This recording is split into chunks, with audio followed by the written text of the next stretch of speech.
আমাদের বাংলাদেশে কিছু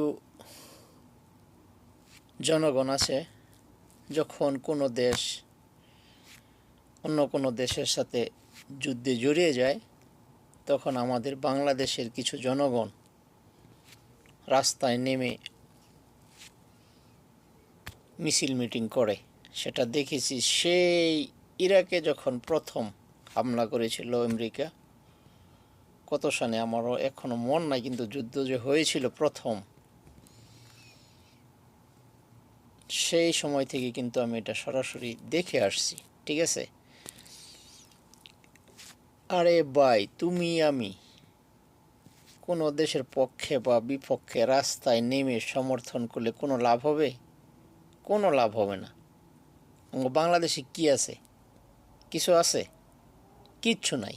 তাহলে তুমি আমি রাস্তায় কেন ফালফারি? এটার জবাব দিতে পারবা?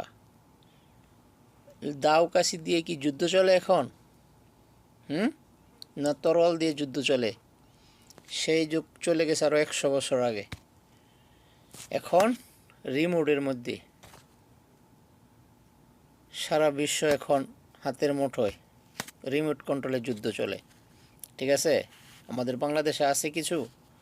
তাহলে রাস্তায় নামো কেন? হ্যাঁ, মানে বাংলাদেশের মানুষ সবচেয়ে বেশি বেকার থেকে সুখে খায়। ঠিক আছে? এই জন্য তাদের পিছনে চুলকায়।